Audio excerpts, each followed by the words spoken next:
right, all of you D-heads, you tuned in for another magical installment of Disney Blues, Disney On Demand. And as we continue our trek into summer that we officially kicked off last week, this week for show number 77, for the week of June 19th, 2014, we are going back to your memories. Yes, all the way back to the 80s and 90s. And you may remember just running in, turning on the Disney Channel, and enjoying great shows like Kids Incorporated, and also fantastic cult favorite movies like Monster Squad. And with us here this week, stopping in and sharing all these great memories, and what is he doing now? We have none other than Ryan Lambert stopping in here at the show.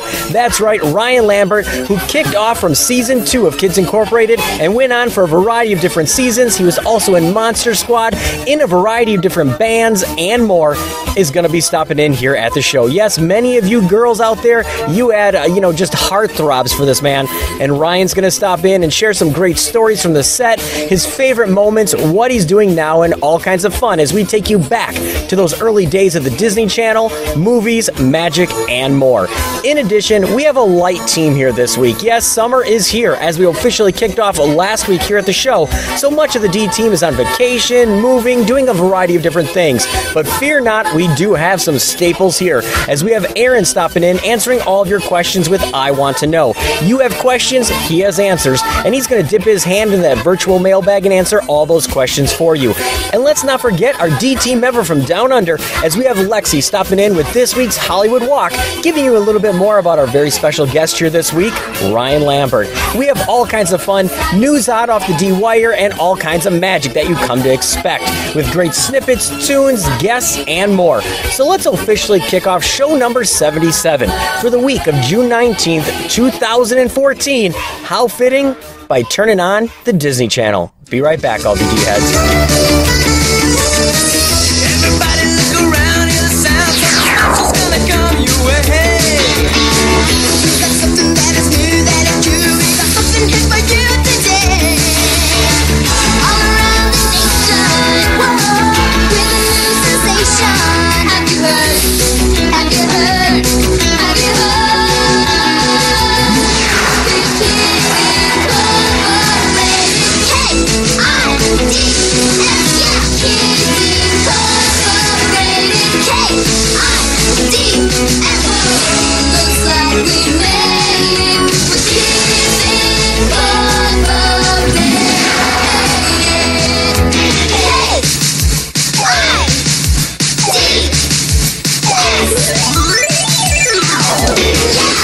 Hey guys, this is Ryan Lambert from Monster Squad and Kids Incorporated, and you're listening to Disney On Demand. Let's start those projectors and look at this week's Hollywood Walk.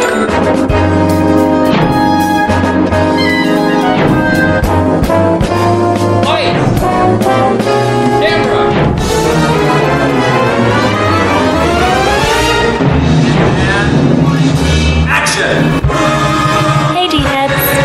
This week's special guest is Mr. Ryan Lambert. We know him from great 80s shows like The Monster Squad in 1987, Kids Incorporated, and even Freeze Frame. Well, that one was in 1993. In case you aren't already aware, The Monster Squad is a comedy horror cult classic, I believe, that is based on a gang of monster movie obsessed teens that end up waging an epic battle against ghouls that they actually idolized after they learned that characters like Dracula and Frankenstein are actually real.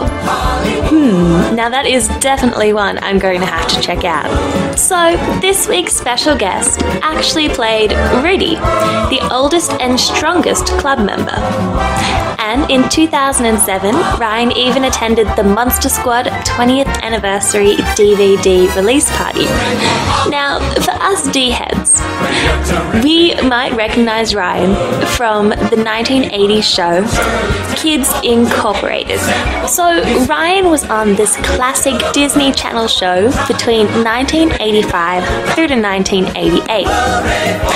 The show Kids Incorporated is actually pretty special because there was a musical number or two in every episode.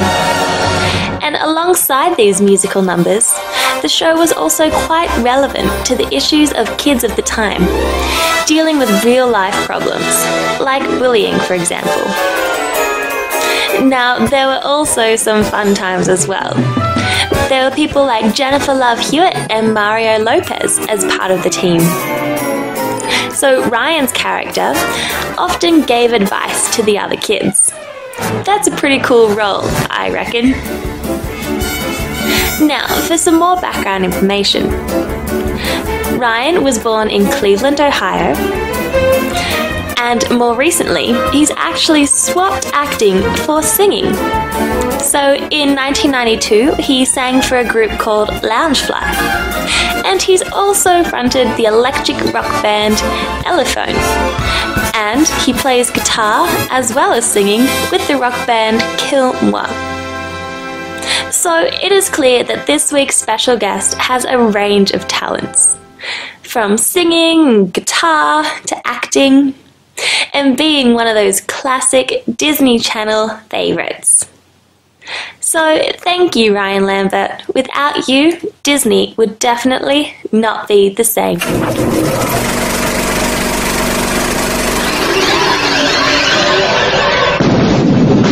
You know who to call when you have ghosts. But who do you call when you have monsters? We're the Monster Squad. What's a squad? It's like Miami Vice, I think. They're young and inexperienced. Naughty virgin. They're a bit disorganized.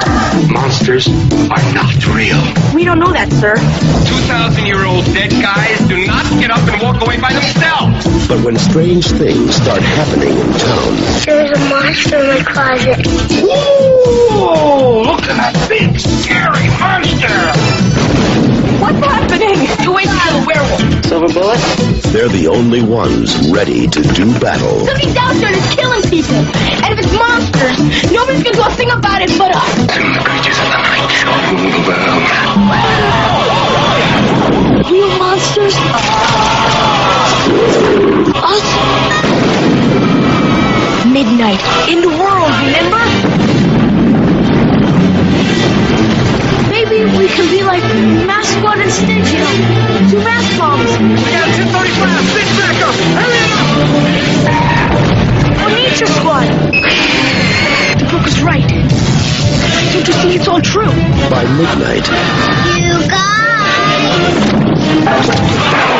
they won't seem so young anymore.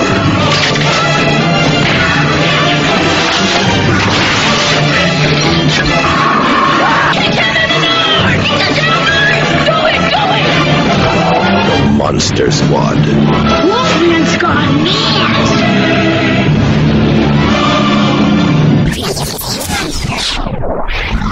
Lights, camera, action! It's time for this week's Disney On Demand special guest. All right, all of you D-heads, you tuned in for another magical installment of Disney Blues Disney On Demand. And as we continue to bring you all the magic and memories from your lifetime of Disney, many of those are things that you recall from your childhood with movies, television, and more. And you may remember great hits like Kids Incorporated on the Disney Channel, as well as fantastic movies like The Monster Squad. And with us here this week is somebody that was involved with both, as well as a musician, singer, and more.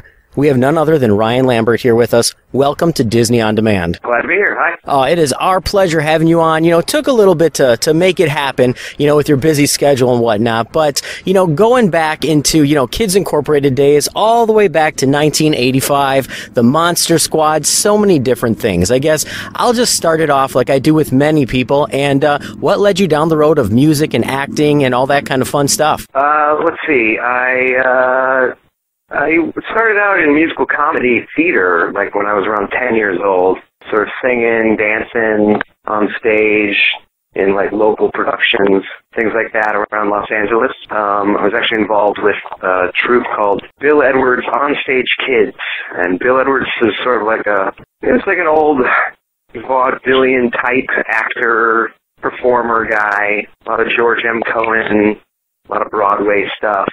And he sort of like taught me and paved the way for like what it was to be a performer in general, just whether it was an actor or a singer or anything.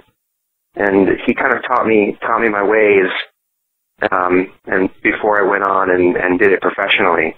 So I eventually started auditioning for a few things in Hollywood, and I think it was the second thing that I auditioned for was Kids Incorporated. And after a sort of long road, I got the part, and that was sort of my first big break there. Well, and that kind of show, too, went on to, it's in many people's memories, and you came on the show back in, season 2, 1985, and it ran all the way through 1988. And there's many shows that have copied that format, pretty much all over many channels since then. Now, with that show and starting off and, playing yourself on that show, I guess, what was your favorite aspect looking back as to, I guess, the lore? Was it the music? Was it the, the style of the show was slightly different, was a live action show with kids, or I guess what really lured you to Kids Incorporated? I think a lot of people compared it to like something like the Mickey Mouse Club, which it was sort of trying to emulate, I guess, a little bit in terms of like being a children's show with children acting and singing, and we didn't really do skits the way they did. We actually, what I liked about the show was it had a full storyline within each episode, and within each line, there was always a moral of the story. So one of our characters sort of like went through a process and learned something by the end of the episode. And I always thought that was a very nice aspect of the show, and I always hear that from various fans that they sort of appreciated that, like, oh, I learned about this from you guys, or, you guys saved me from something that I was going through at the time. And I just thought that there was a touching aspect to the show. It was, there was music, and it was fun, and there was a lot of color, but I think in the end, one of the greatest aspects of the show was that it had meaning. There was something behind what they were trying to do with the show. Definitely, and like you said, it always had that story arc. It was always full of music and fun and, great rounded cast. And like you said, it always had that story arc, something that, I guess you could put it as every kid could relate to.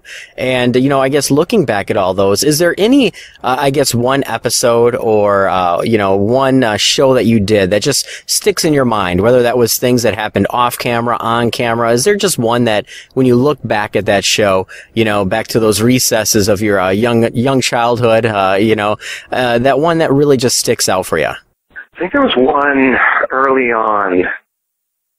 Maybe it was the first season or second season. I was still figuring out what I was particularly doing in this world, because I kind of just got thrust into it. Really didn't know anything about the craft of being on a TV show. I mean, I'd been on stage, but and I had sang in numerous different projects and things. But there was one episode where I fell in love with a girl who was in town, and she turned out to be blind. And my character sort of pushed away from that. And he kind of had a freak out about it. And it took the rest of the gang to sort of reel me in and make me realize that I was being silly and that this was a human being and she had feelings, and yes, she had this handicap, but that didn't necessarily disrupt her love of music in general. And I think by the end of filming that episode, it sort of hit me really hard, because maybe I was kind of going through that same sort of emotion as a child. I didn't realize that, things can be different with other people, but they can also be the same. And that was one of the first episodes, I think, where I felt like the songs sort of reflected the story itself, because sometimes the songs could go off on a tangent and just be a song in the show. And I think a lot of those songs in that episode really reflected what we were trying to say in that episode. And I think it affected me, even to this day. And I recently reconnected with the actress that played the blind girl.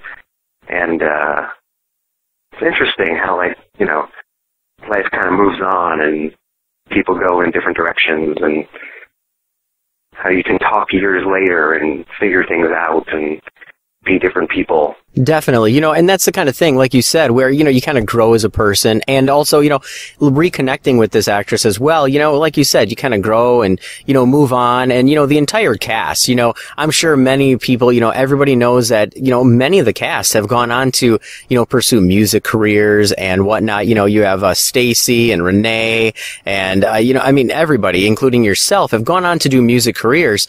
And I guess with the music aspect of it, is that something that you really enjoyed, you know, doing Kids Incorporated? Because many people are like, oh, it was a show, but really, you guys really were musical. You know, overall, you guys really were musical. You were singing and dancing and whatnot as well, correct?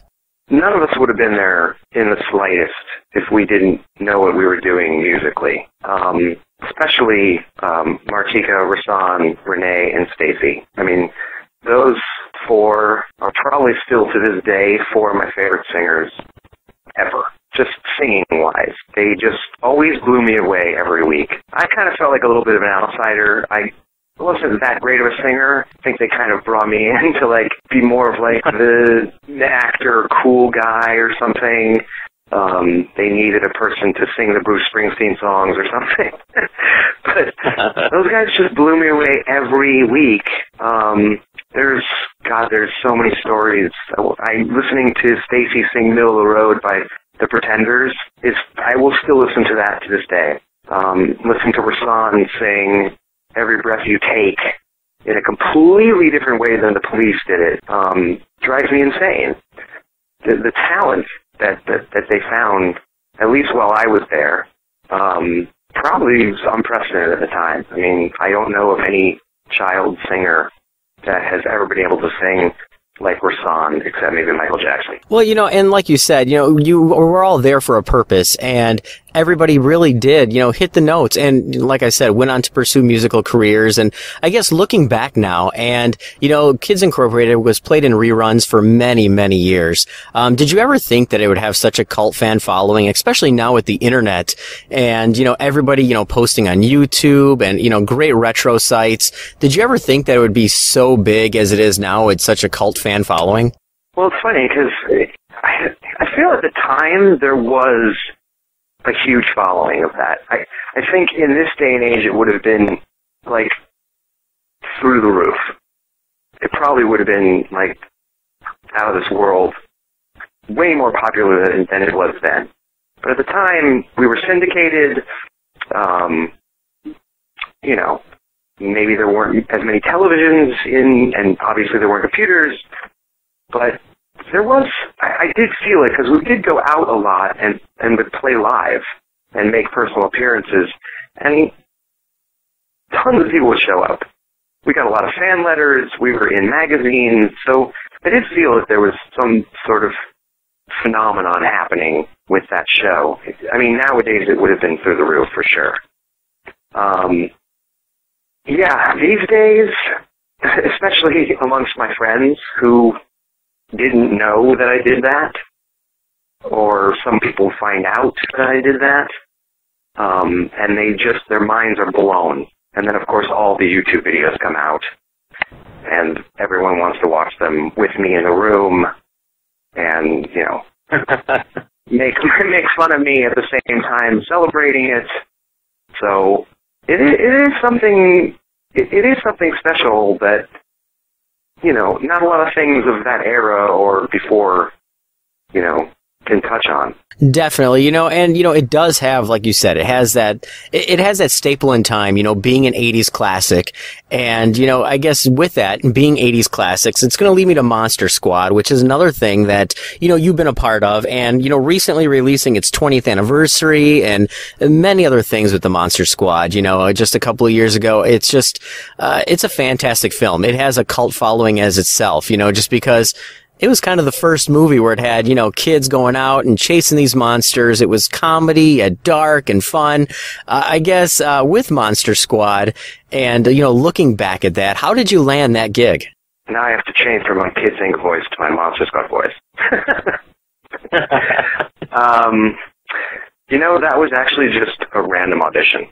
That was a typical, I'm a child actor, I have an agent, we're going to send you out on all these parts. I had already done a few other guest spots on things and here and there, and I kind of just read that script, which was probably to this day, one of the greatest scripts I've ever read.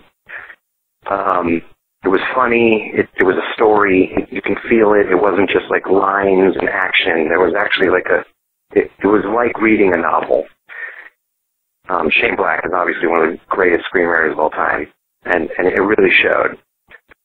So, when I read that, and I read the character, even the first time I read the description of the character, I just said, I know exactly who this person is. I know what he looks like, I know how to talk like him, I know what they want.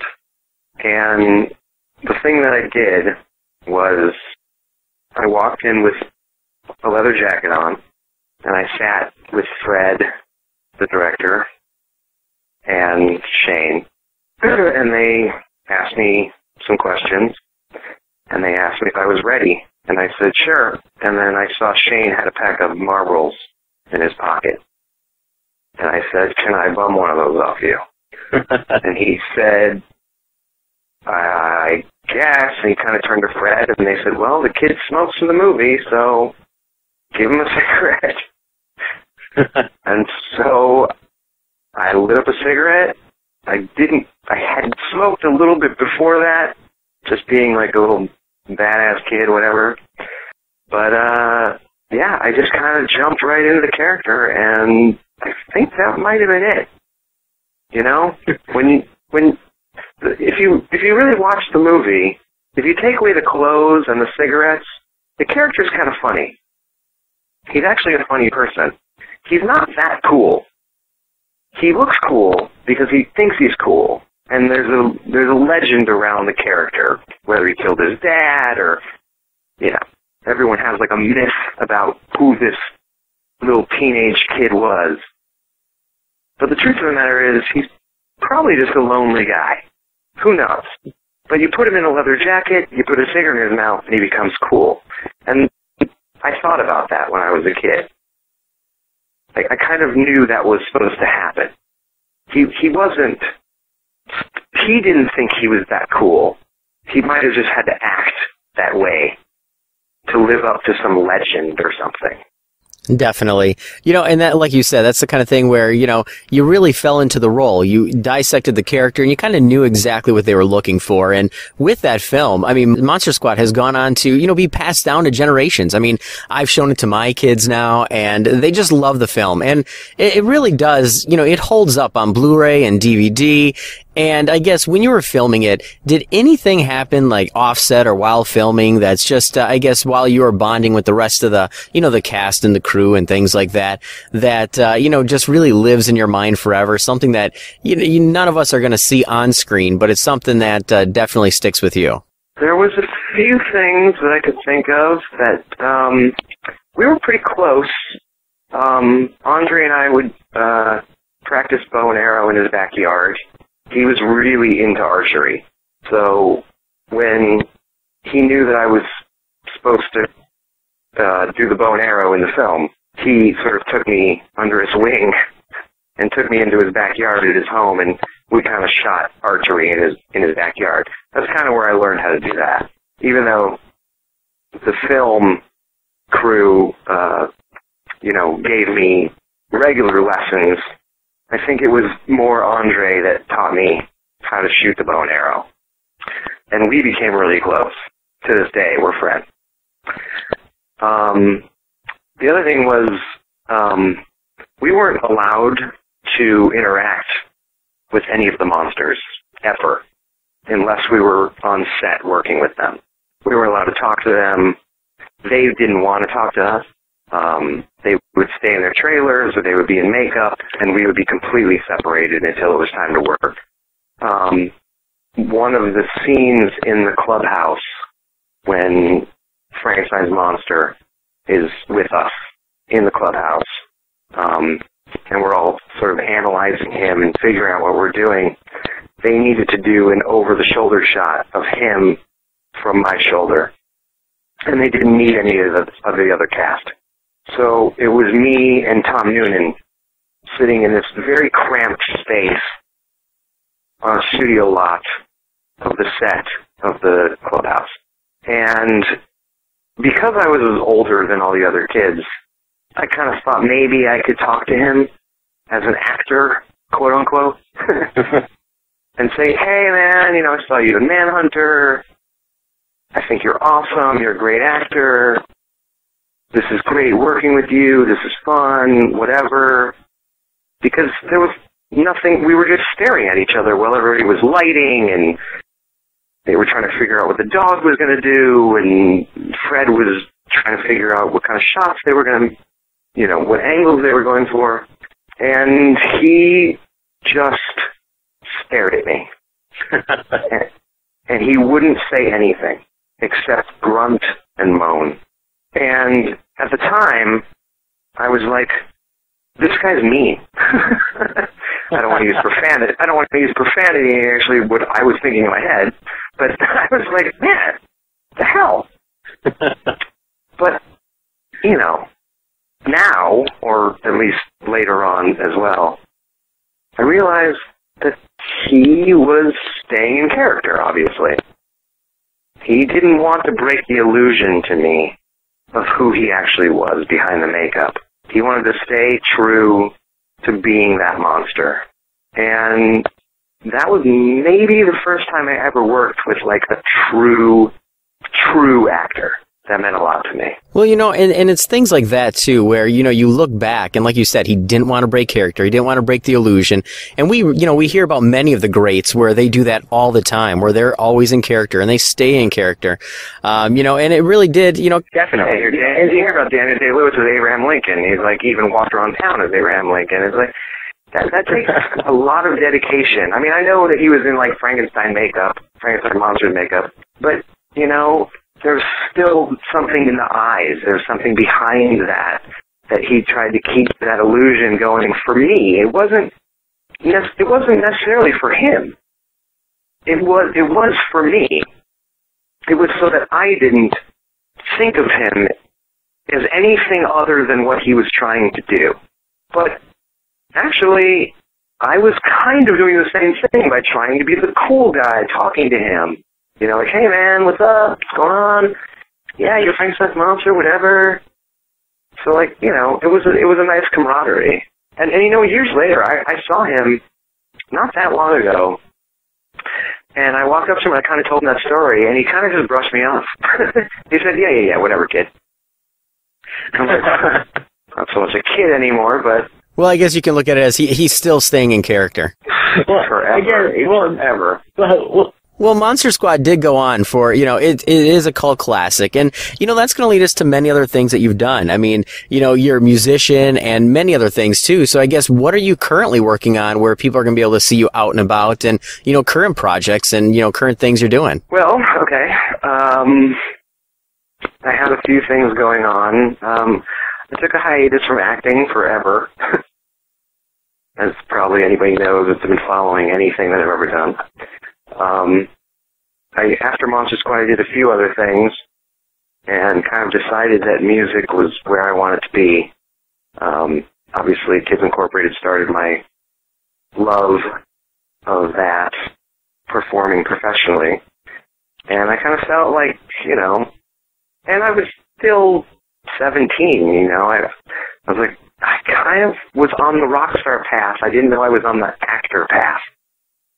Because I got Kids Incorporated because I wanted to sing. I wanted to be on stage. I wanted to be a musician.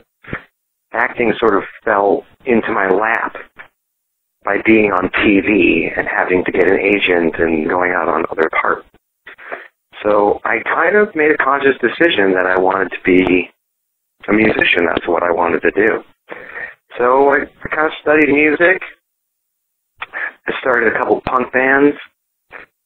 I've basically been in bands ever since then. I live in San Francisco now. I was in a band for 7 years here, and then I was in another band for another 5 years. And now I'm sort of starting another band. I don't know what it's called yet, so I can't really get out there and say that. I don't know where that's going, but I'm writing a new album right now. If anybody wants to hear the other bands, one was called Elephone, and then one was called Kill Moi. Those are the two bands that I've been in San Francisco. I was in a band in LA called Loungefly. I don't know if you can find any of that online. I have not looked.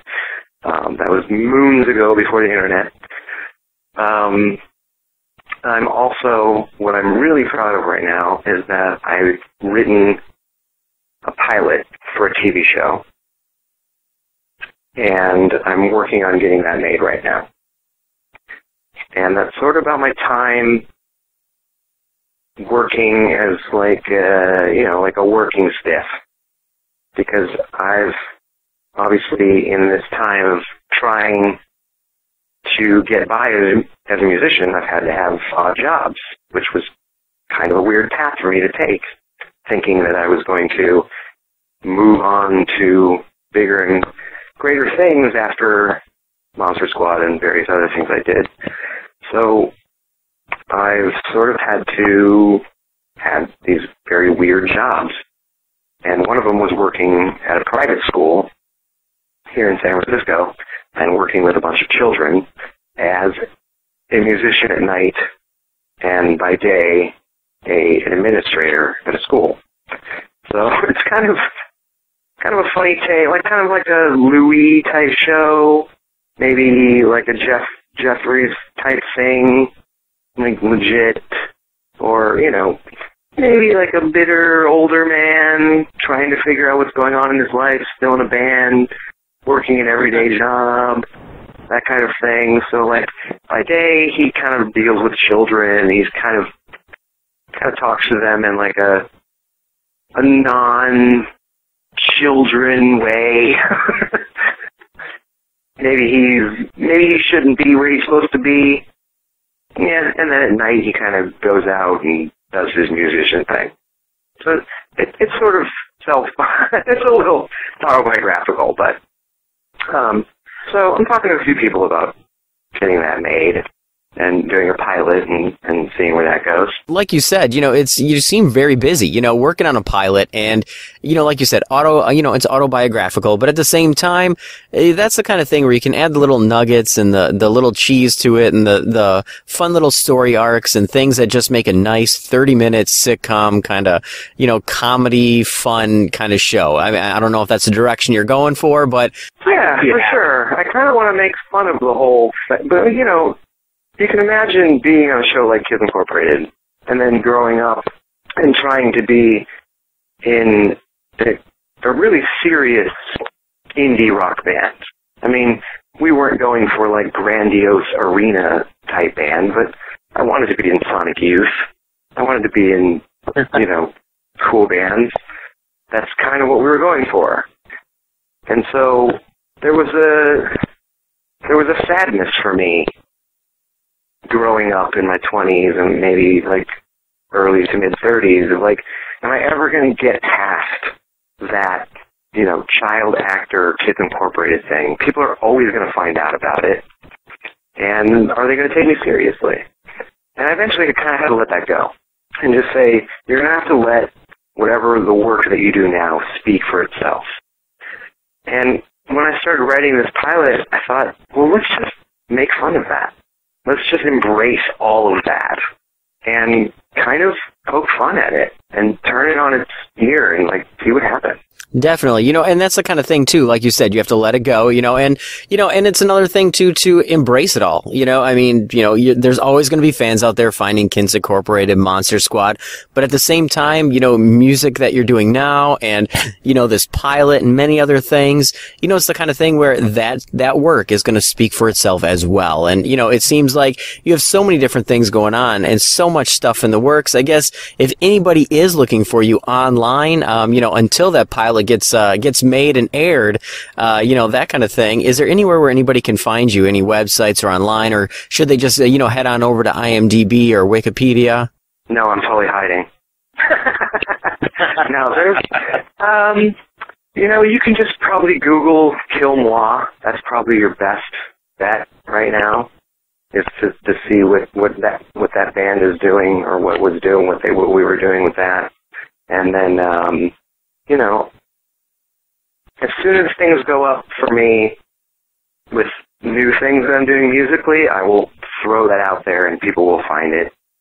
I like people to discover things. They don't need to go searching through Kids Inc. to Monster Squad to link to that and find it. It'd be nice if things just spoke for themselves. But the funny thing is I've done, since Monster Squad has become such a new cult classic, they've asked us to come to various conventions and Comic-Con and things like that. And especially being at Comic-Con was such a whirlwind. I couldn't believe it, because I'm sort of a geek myself in that regard. I love that stuff. I've been to Comic-Con 4 times before I even got invited to go as a guest. So just being there as a guest and sitting there and signing DVDs for people and just seeing the line going around the block and then doing a panel discussion where thousands of people show up was unbelievable to me. But one of the main things that kind of blew me away personally was that I was sitting there and signing Monster Squad poster after Monster Squad poster from every country known to man, and the new DVDs and old VHS copies and pictures from Teen Beat magazine, and loving every minute of it and being very grateful for the whole thing. And then this couple came up and they brought 2 of my CDs from my band. Nothing else, no Monster Squad stuff, no Kids Inc. stuff, nothing. And they just said, "We love your band, we're here because we love your music." And that just really got to me. I was like, thank you. That's just so amazing to hear. And I took pictures of them and I signed the CDs, and I said, if you send them to me, I'll have the rest of the band sign them if you want. And they did that, and I sent them back, and I don't know, that meant a lot to me. It kind of felt like other people were embracing other aspects of my life besides those 2 iconic things that I hold very dear to my heart forever. But, time moves on, and there's other things in the works. Definitely. And like you said, being at something like that, like Comic-Con, signing everything, and then, bringing your other music and things that you've done in your career, that truly has to be gratifying that it has come full circle and people do take notice. And, it is that kind of thing, like you said, where, you truly do feel appreciated. And, with that said, for all your fans out there of your music, your bands, whether that's Kids Incorporated, Monster Squad, Kill Moi, I mean, anything at all. Is there anything you want to leave out there as a lasting word from Ryan to all your fans? No pressure. I will, right? I will say this, it's as corny as you can be, but you have to follow your heart. You have to follow your dreams. You have to do what you want to do in this life. It doesn't take much. It really just takes a thought. And you have to just push yourself. It doesn't matter what it is. And it doesn't have to be anything that has to do with entertainment. It just has to be what you want. Don't let anyone ever tell you that you can't do anything, because there's nothing that anyone can't do. It's as easy as that. And everybody needs to read more. Not on the internet. Well, I couldn't agree with that more than anything, especially as a father. You know, I'm always pushing reading on my kids. But, you know, Ryan, it was our pleasure having you stop in, you know, go down memory lane, all your new projects in the works, and, you know, good luck on getting that pilot on the air. And, you know, it is our pleasure having you stop in, and definitely when things get rolling for you, we'd love to have you back. Oh, for sure, man. My pleasure. Everybody look around, hear the sound. Something special's gonna come your way. We got something that is new, that is true. We got something just for you today. All around the nation, whoa, we can use the station. Have you heard? Have you heard? Have you heard?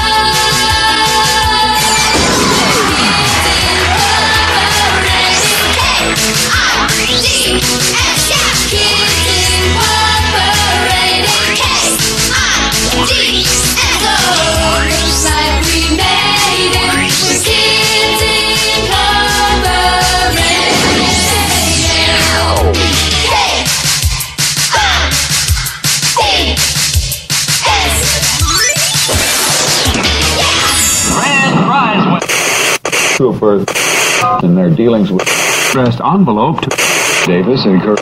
Write down that. I am so hungry I could eat. A computer! Well, I was thinking more in terms of hamburger. Wow, this is a beauty. Oh my gosh. Kids Incorporated, meet my synthesized audiovisual music computer. Sam for short. Guys, I am very excited about this baby. So, O'Reilly, what can Sam do? Well, Sam's programmed to play thousands of pieces of great music. Yeah, just like us. Plus, Sam can also generate video images at the same time. Gee, just like Mac's bedroom. That's headroom, Stacy. Hey, you guys want to see a demonstration? Yeah, let him rip. All right.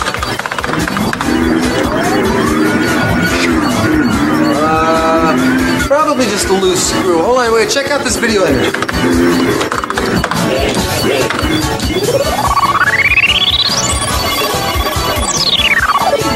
Looks sort of like George Washington. That's not too terribly hip, Riley. All right. Have a little faith.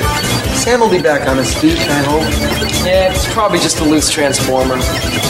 Yeah, the transformer, right. I knew that.